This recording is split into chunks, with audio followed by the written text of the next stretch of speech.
G'day everybody, it's Milly from Christensen's. Today I just wanted to go through and do a little demonstration on how to reflex roses. I'm seeing on every Instagram post, every wedding that there is this season, all the roses are reflexed and they look spectacular.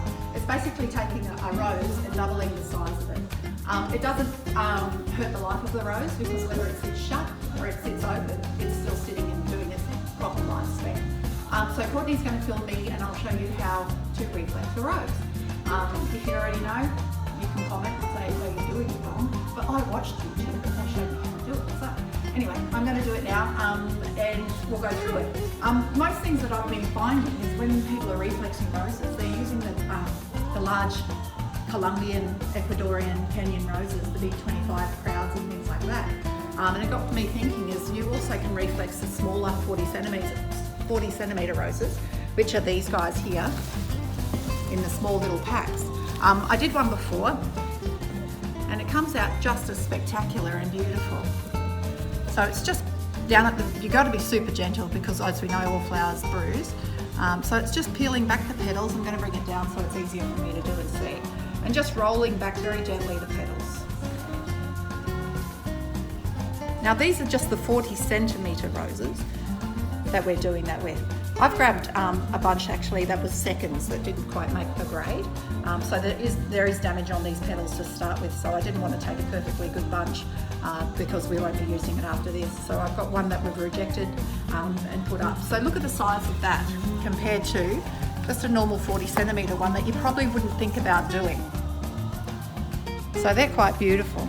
Now that compared to say the big crowds, and we know the size of a crowd is double the size of the head there. So we all know that the cost point for these guys here was almost half that of what those are there. So to do the crowd is just beautiful. We've also seen the double petal count roses getting done in the hearts, in the wedding spirit and things like that. And it's just beautiful. So I'm just going to gently go around.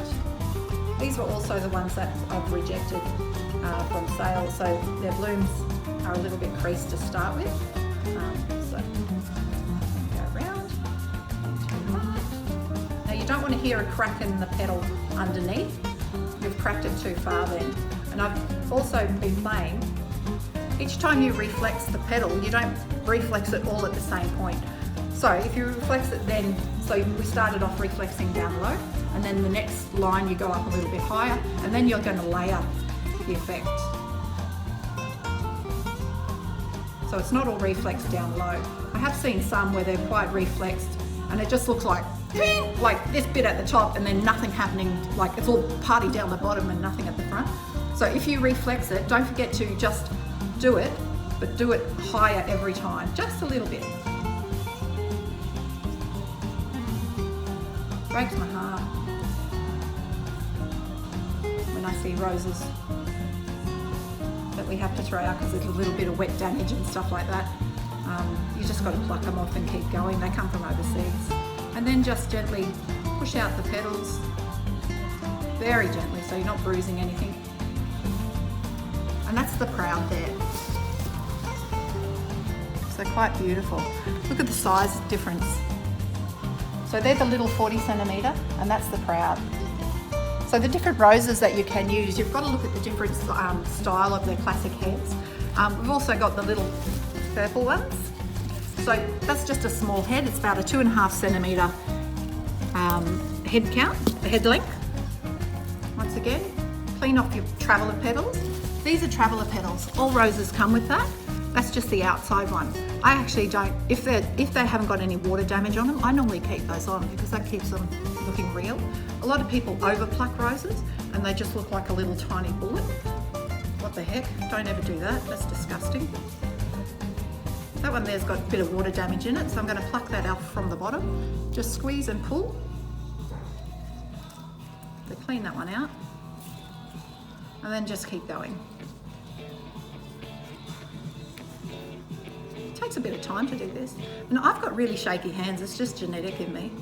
I don't have enough fish oil or something. And I've always been a shaker. So it makes it harder for me to do it. But people who are steady as like a rocket surgeon. That was my favourite thing the other night when I heard on The Bachelor. Yeah. He said, "Oh, I'm no rocket surgeon." He's a rocket scientist, mate.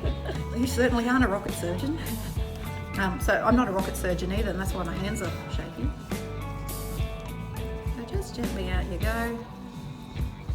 Beautiful. And then don't forget just the top ones. Just push out gently. Just gently. Now they're going to sit no matter what. You're not killing the rose. So whether you're doing this and you keep them at this size, you're cutting the bottom and hydrating them, or cutting the bottom and hydrating them there, they'll sit like that.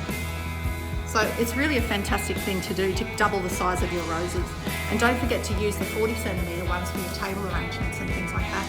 They all don't have to be the really expensive, oh well, they're not even really expensive, but the more expensive Colombian, Ecuadorian roses.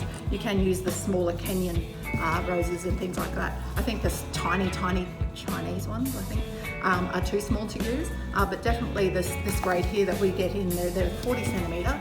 And they're quite fantastic to use as well. Anyway, I hope that was a little bit helpful. These are the beautiful little Bella Rose. Look at when you do those ones, look at the tonings of the roses inside there. Just beautiful. That one had snapped off, so we put that bunch aside. But yeah, keep that in mind. We'll keep doing little tips and tricks on how to do things here at the auction. It's been a really wonderful week actually. We've had a short week because of Labor Day on Monday, and then we feel like we're always catching up with Wednesdays, Tuesday and Fridays, Wednesday. We don't know what day it is anymore because public holidays do that to you. Get all mixed up like that now. Next week we go back to normal trading. The Buy Wholesale online market is open now. It's open all weekend, so if there's anything that you're needing, please come on in and buy it. Thanks for watching, and I will catch up with you again soon. Yeah, have a great weekend. Bye.